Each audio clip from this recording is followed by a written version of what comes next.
آج ہم ایک ایسے سوال پر بات کر رہے ہیں جو بظاہر تو سادہ سا لگتا ہے، مگر صدیوں سے انسانی ذہن کو آپ کہہ لیں الجھاتا رہا ہے ہوں کہ انبیاء کرام یعنی اللہ کے پیغمبر وہ انسان ہی کیوں ہوتے تھے؟ خاص طور پر مکہ کے لوگوں نے نبی کریم صلی اللہ علیہ وآلہ وسلم کے رسالت کو ماننے سے انکار کرتے ہوئے اسی نقطے کو بار بار اٹھایا تھا۔ تو آئیے اس معاملے کی تہہ تک پہنچنے کی کوشش کرتے ہیں۔ جی بالکل، اور اس گہرائی میں اترنے کے لیے ہمارے پاس جو مواد ہے وہ مولانا مودودی کی مشہور کتاب سیرت سرور عالم صلی اللہ علیہ وآلہ وسلم پر مبنی ایک یوٹیوب گفتگو کے اقتباسات ہیں۔ ہمارا مقصد آج یہ سمجھنا ہے قرآن کی روشنی میں کہ اللہ تعالیٰ نے انسانوں کی رہنمائی کے لیے ہمیشہ انسانوں کو ہی کیوں چنا، اور پھر ان اعتراضات کا کیا جواب دیا جو اس انتخاب پر کیے گئے۔ ٹھیک، تو پھر بات وہیں سے شروع کرتے ہیں، اس بنیادی اعتراض سے جو نبی کریم صلی اللہ علیہ وآلہ وسلم کے زمانے میں سب سے زیادہ سننے میں آیا۔ آخر قریش مکہ کو آپ صلی اللہ علیہ وآلہ وسلم کی رسالت تسلیم کرنے میں سب سے بڑی رکاوٹ کیا محسوس ہو رہی تھی؟ دیکھیے، سب سے بڑا اور بنیادی اعتراض ان کا یہی تھا کہ محمد صلی اللہ علیہ وسلم انہی کی طرح کے ایک انسان ہیں۔ وہ کہتے تھے، اور یہ بات قرآن میں نقل بھی ہوئی ہے، کہ بھائی یہ کیسا رسول ہے جو ہماری طرح کھانا کھاتا ہے، بازاروں میں چلتا پھرتا ہے، جیسے سورۃ الفرقان آیت 7 میں اس کا ذکر ملتا ہے۔ ان کے نزدیک اللہ کا پیغام لانے والے کو عام انسانوں جیسا نہیں ہونا چاہیے تھا۔ یعنی وہ کسی مافوق الفطرت ہستی کی توقع کر رہے تھے، کچھ ایسا؟ بالکل بالکل، ان کا تصور تھا کہ رسول یا تو کوئی فرشتہ ہو یا کوئی ایسی مخلوق ہو جو انسانی ضروریات سے، آپ سمجھے، بھوک پیاس رشتے ناطے ان سب سے بالا تر ہو۔ ان کے لیے یہ بات ہی قابل قبول نہیں تھی کہ ایک شخص جو ان کے درمیان پیدا ہوا، پلا بڑا، جس کی زندگی کے سارے پہلو ان کے سامنے ہوں، وہ اللہ کا نمائندہ کیسے ہو سکتا ہے۔ یہ ان کی سوچ کی، آپ کہہ لیں، ایک بنیادی کجی تھی۔ اچھا، تو یہ اعتراض صرف نبی کریم صلی اللہ علیہ وسلم پر ہی نہیں ہوا؟ مطلب یہ کوئی نئی بات تھی جو صرف مکہ والوں نے کہی؟ نہیں، یہی کو دلچسپ نقطہ ہے۔ قرآن یہ بتاتا ہے کہ یہ اعتراض اتنا ہی پرانا ہے جتنی کہ خود نبوت کی تاریخ۔ یہ کوئی نئی دریافت نہیں تھی جو قریش مکہ نے کی۔ پچھلی قومیں بھی وہ اپنے انبیاء کو اسی بنا پر جھٹلاتی رہی ہیں۔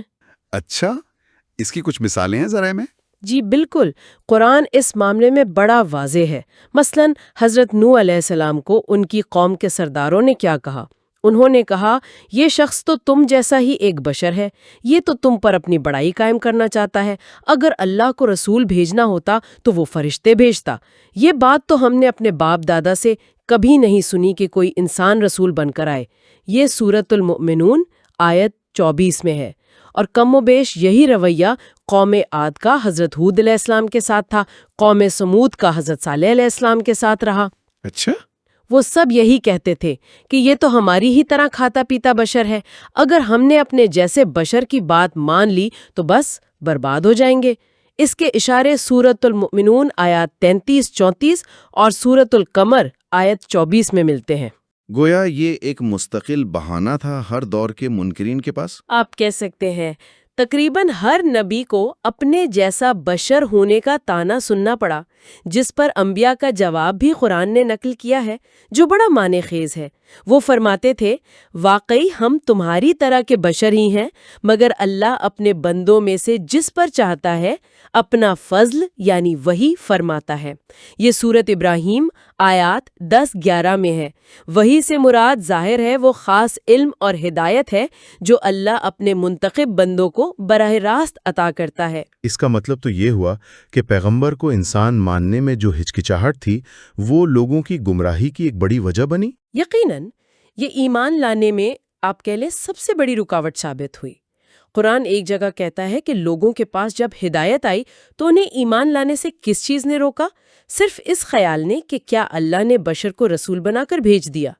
یہ سورۃ البنی اسرائیل آیت 94 میں ہے۔ دوسری جگہ فرمایا کہ پچھلی قومیں تباہی اس لیے ہوئیں کہ جب ان کے رسول واضح نشانیاں لے کر آئے تو انہوں نے کہا، کیا انسان ہماری رہنمائی کریں گے، اور انکار کر دیا۔ سورۃ التغابن آیت 6۔ تو یہ غلط فہمی کوئی معمولی چیز نہیں تھی، یہ کفر کی بنیاد بن گئی۔ یہاں ایک عجیب بات نظر آتی ہے۔ ایک طرف تو نبی کی زندگی میں لوگ انہیں بشر ہونے کا تانا دے رہے ہیں، جی ہاں، اور پھر جب وہی نبی دنیا سے رخصت ہو جاتا ہے تو کچھ عرصے بعد انہی کے ماننے والوں میں ایک دوسرا انتہا پسندانہ رویہ جنم لیتا ہے۔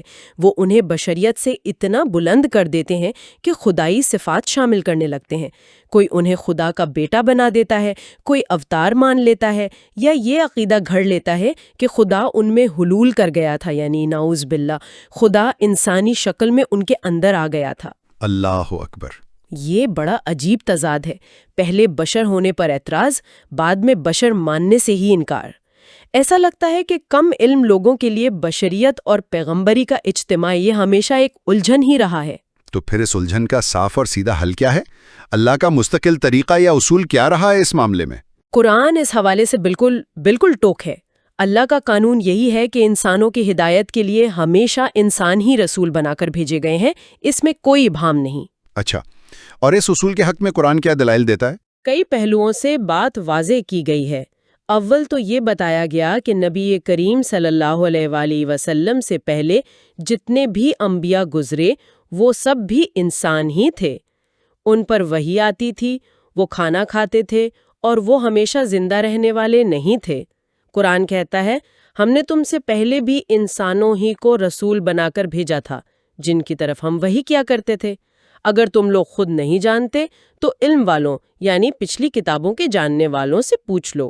ہم نے ان رسولوں کو ایسے جسم نہیں دیے تھے کہ وہ کھاتے نہ ہوں اور نہ وہ ہمیشہ زندہ رہنے والے تھے۔ یہ سورۃ الانبیاء آیات 7 سے 8 ہیں۔ صحیح۔ دوسرا اہم نقطہ یہ ہے کہ جس مخلوق کی ہدایت مقصود ہو، رہنما بھی اسی جنس سے ہونا چاہیے۔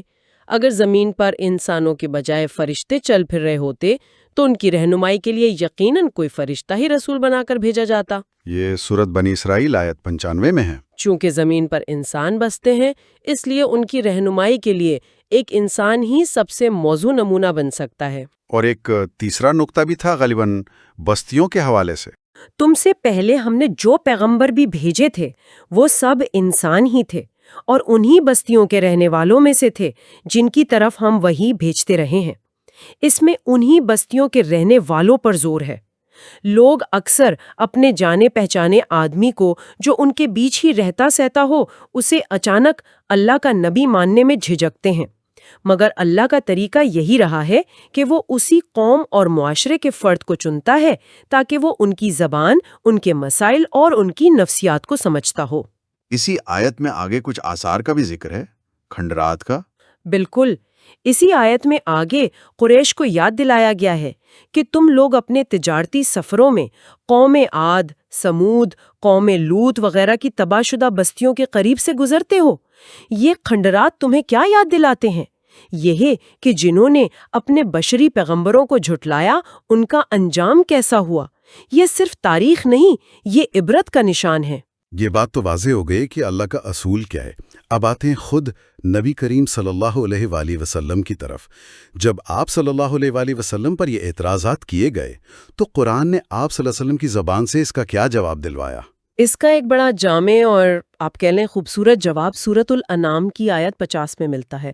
آپ صلی اللہ علیہ وآلہ وسلم سے کہلوایا گیا، میں تم سے یہ نہیں کہتا کہ میرے پاس اللہ کے خزانے ہیں، نہ میں غیب جانتا ہوں اور نہ یہ کہتا ہوں کہ میں فرشتہ ہوں، میں تو صرف اس وحی کی پیروی کرتا ہوں جو مجھ پر نازل کی جاتی ہے۔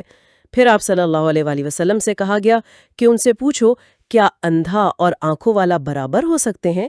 کیا تم لوگ غور نہیں کرتے؟ اس جواب میں تو واقعی بہت گہرائی محسوس ہوتی ہے۔ اس کا تجزیہ کیسے کیا گیا ہے؟ بالکل، یہاں نبی صلی اللہ علیہ وآلہ وسلم اپنی بشریت کا صاف اقرار کر رہے ہیں۔ وہ کوئی مافوق الفطرت دعوے نہیں کر رہے، نہ خدائی خزانوں کا دعویٰ، نہ غیب دانی کا، نہ فرشتہ ہونے کا۔ وہ کہہ رہے ہیں کہ میری اصل حیثیت اور میری فضیلت کی بنیاد یہ دعوے نہیں بلکہ وہ وحی، وہ علم ہے جو اللہ نے مجھے دیا ہے۔ میں تو صرف اس کا پیروکار ہوں۔ اس وحی کی روشنی میں دیکھنے والا یعنی بصیر ہوں، جبکہ اس کا انکار کرنے والے اندھے یعنی عامی ہیں۔ اور ظاہر ہے دیکھنے والا اور اندھا برابر نہیں ہو سکتے، یہی اصل فرق ہے۔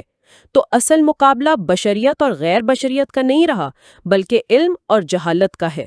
یہ تو بہت واضح جواب ہے۔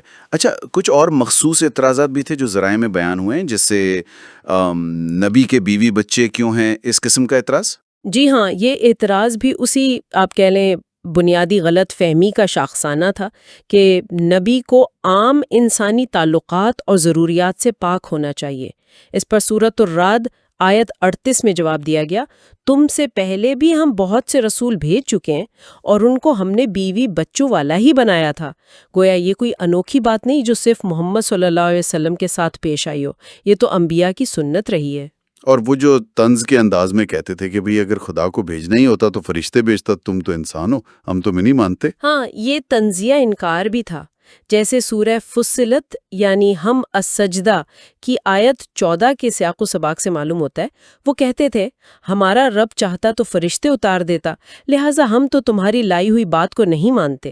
یہ حقیقت کا اعتراف نہیں تھا، بلکہ انکار کے لیے ایک بہانہ اور طنز تھا۔ جیسے فرعون نے بھری مجلس میں حضرت موسیٰ کے بارے میں کہا تھا کہ یہ رسول صاحب جو تمہاری طرف بھیجے گئے یہ تو بالکل مجنون معلوم ہوتے ہیں۔ استغفر اللہ۔ جی، سورۃ الشعراء آیت 27۔ مقصد تسلیم کرنا نہیں تھا، مذاق اڑانا تھا۔ ذرائع یہ بھی بتاتے ہیں کہ ایک موقع پر اعتراض کی نوعیت میں کچھ تبدیلی آئی۔ پہلے تو نفس بشیت پر اعتراض تھا، پھر کچھ اور؟ جی ہاں، یہ ایک دلچسپ نفسیاتی تبدیلی تھی۔ جب دلائل سے یہ بات واضح ہو گئی کہ بھئی انبیاء بشر ہی ہوتے ہیں اور انسانوں کے لیے بشر ہی نبی ہو سکتا ہے، تو انہوں نے پینترا بدلا۔ اب اعتراض یہ نہیں رہا کہ بشر کیوں ہیں، بلکہ یہ ہو گیا کہ یہ معمولی بشر کیوں ہیں۔ سورۃ الزخرف آیت 31 میں ان کا قول نقل ہوا ہے، یہ قرآن دونوں شہروں یعنی مکہ اور طائف کے بڑے آدمیوں میں سے کسی پر کیوں نہ نازل کیا گیا؟ اچھا، تو اب مسئلہ سماجی حیثیت کا بن گیا۔ وہ کسے نبوت کے لائق سمجھتے تھے پھر؟ بالکل، ان کے نزدیک نبوت کے لیے معیار تھا دولت، طاقت، سماجی رتبہ۔ وہ سمجھتے تھے کہ اگر اللہ کو کسی کو چننا ہی تھا تو مکہ کے سرداروں جیسے ولید بن مغیرہ، عتبہ بن ربیعہ یا طائف کے عروہ بن مسعود ثقفی جیسے رئیسوں میں سے کسی کو چنتا۔ ان کی نظر میں محمد بن عبداللہ صلی اللہ علیہ وآلہ وسلم نعوذ باللہ اس منصب کے اہل اس لیے نہیں تھے کہ وہ یتیم تھے۔ شروع میں معاشی جدوجہد کی اور ان کے مادی پیمانوں پر بڑے آدمی شمار نہیں ہوتے تھے۔ یہ ان کی خالص دنیاوی سوچ تھی جو نبوت جیسے روحانی منصب کو بھی مال و دولت سے ناپ رہی تھی۔ اور پھر وہی پرانا اعتراض بھی نئے انداز سے دہرایا گیا کہ یہ کیسا رسول ہے جو کھاتا پیتا ہے، بازاروں میں چلتا ہے؟ اس کے ساتھ کوئی فرشتہ کیوں نہیں آتا جو اس کی تصدیق کرے یا لوگوں کو ڈرائے؟ جی، سورۃ الفرقان آیت 7 میں یہ تفصیل ملتی ہے۔ یہ دراصل ان کی مایوسی اور ضد کو ظاہر کرتا ہے۔ وہ ہدایت حاصل کرنے میں سنجیدہ نہیں تھے، بلکہ کوئی تماشا یا اپنی خواہشات کے مطابق کوئی معجزہ دیکھنا چاہتے تھے۔ انہیں یہ بات ہضم ہی نہیں ہو رہی تھی کہ اللہ کا رسول عام انسانوں کی طرح زندگی گزارے۔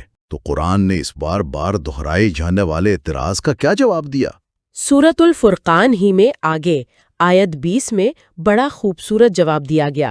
فرمایا، اے محمد صلی اللہ علیہ وسلم، تم سے پہلے جو رسول بھی ہم نے بھیجے تھے وہ سب بھی کھانا کھانے والے اور بازاروں میں چلنے پھرنے والے ہی تھے۔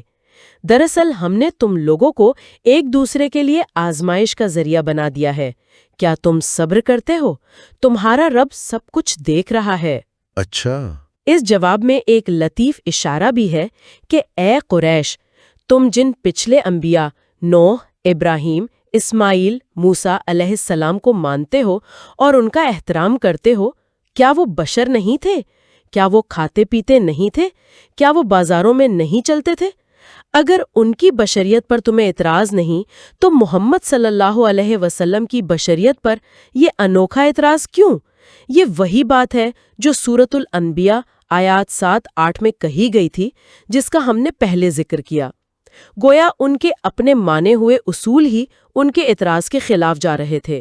تو آج کی ساری گفتگو کا نچوڑ یا خلاصہ یہ نکلتا ہے کہ انبیاء کا انسان ہونا، عام انسانوں کی طرح زندگی گزارنا، یہ کوئی کمزوری یا نقص نہیں، بلکہ اللہ کی حکمت کا عین تقاضا ہے۔